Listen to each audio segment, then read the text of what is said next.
Hello student. आज मैं आपको कुछ इम्पोर्टेंट चीज़ें बताने वाला हूँ। जैसा कि क्लास 10th में साइंस का पेपर जो होता है वो फिजिक्स केमिस्ट्री बायो में डिवाइड रहता है। फिजिक्स का पेपर 25 मार्क्स का आता है, बायो का 25 मार्क्स का आता है और 20 मार्क्स की आपकी केमिस्ट्री आती है। तो आज हम बात करते हैं इम्पॉर्टेंट कौन कौन से टॉपिक होते हैं जो हमें पढ़ने चाहिए, क्योंकि एग्ज़ाम की डेट बहुत पास आ रही है, टाइम ज़्यादा नहीं बचा है हमारे पास। तो कम समय में ज़्यादा तैयारी कैसे करें, कौन कौन से टॉपिक को हम ज़्यादा रिवाइज करें, रोज़ रिवाइज करें और ज़्यादा नंबर लेके आए। मतलब ये टॉपिक अगर आप कर लेंगे तो 20 में 20 आपके कहीं नहीं गए केमिस्ट्री में।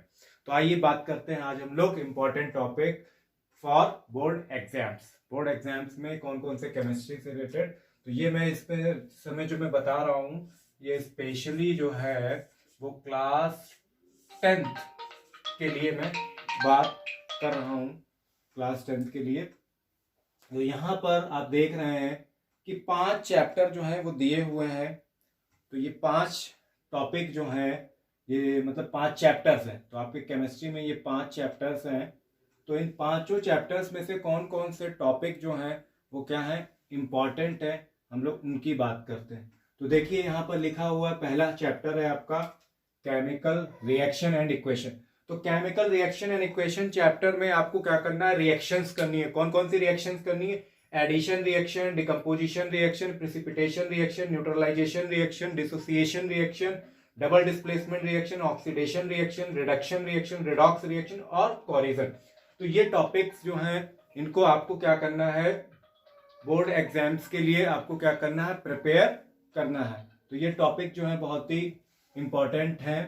इनकी डेफिनेशन और इनकी इक्वेशंस को आप जो है ज़्यादा से ज़्यादा क्या करिए, याद करिए, जो कि बहुत ज़्यादा इंपॉर्टेंट है आपके बोर्ड एग्जाम्स के लिए। तो ये बोर्ड एग्जाम में 2 मार्क्स की रिएक्शंस आती हैं। नेक्स्ट है चैप्टर आपका एसिड बेस एंड सॉल्ट। तो एसिड बेस एंड सॉल्ट में आपको पीएच स्केल करना है और पीओपी करना है, washing soda, baking soda, bleaching soda, sodium hydroxide, indicator और हाइड्रोजन आयन और या कहें कि H positive and OH positive ion पर डिपेंड पीएच के जो न्यूमेरिकल्स हैं वो कभी कभार आ जाते हैं।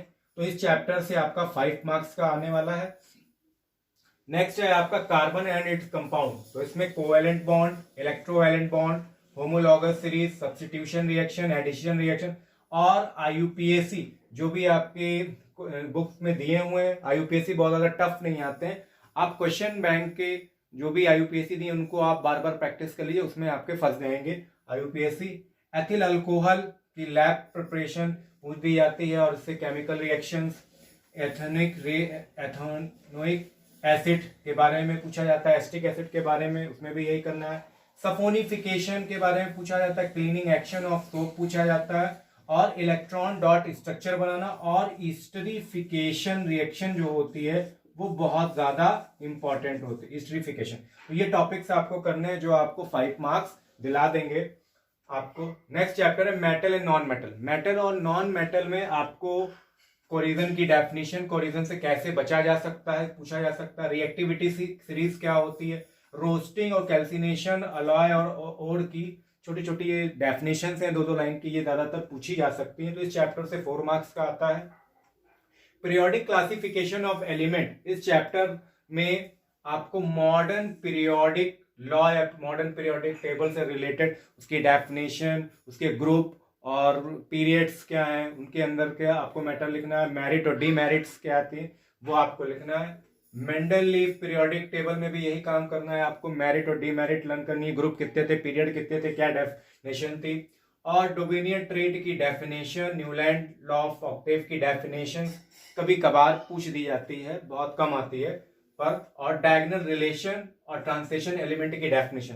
तो ओवरऑल इस चैप्टर से 4 मार्क्स के क्वेश्चंस आते हैं। मोस्ट इंपॉर्टेंट जो क्वेश्चंस हैं उनके आगे मैं स्टार लगाने जा रहा हूं, वो आपको करना ही करना है। जैसे कि ये मोस्ट इंपॉर्टेंट क्वेश्चंस में है, मोस्ट इंपॉर्टेंट क्वेश्चन इधर में,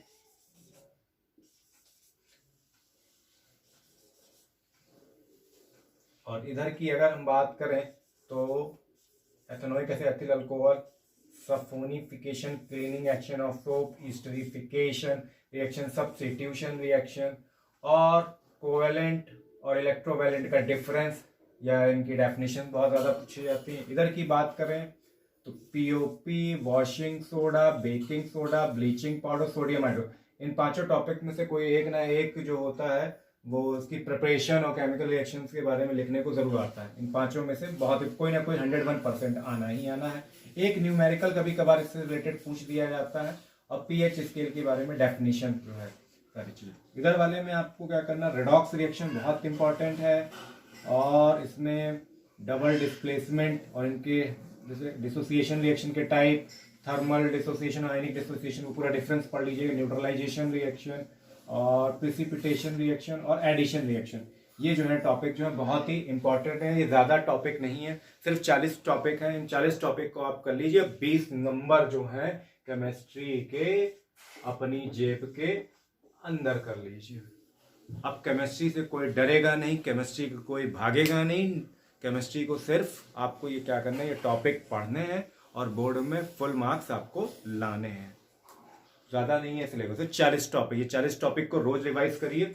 और उसके अलावा आपको क्या करना है, चाहे इस चैप्टर की बात करूं, चाहे मैं इस चैप्टर की बात करूं, या इस चैप्टर की बात करूं, इन 2-3 चैप्टरों में से क्या है जो आपके क्वेश्चन बैंक में व्हाट हैपन व्हेन और हाउ ऑब्टेन वाले जो क्वेश्चंस आते हैं कि आप कैसे ऑब्टेन करेंगे, कौन सा प्रोडक्ट बनेगा या क्या चीजें बनेंगी, तो उससे रिलेटेड जो रिएक्शन है व्हाट हैपन व्हेन वाली, उसको एक पेज में लिख लीजिएगा।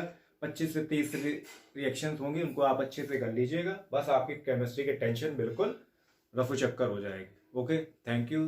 वीडियो अगर अच्छी लगे तो सब्सक्राइब और लाइक करिएगा, और कमेंट करके बताइएगा कि इस तरह आपको और कौन सी वीडियो चाहिए नेक्स्ट। Okay, thank you.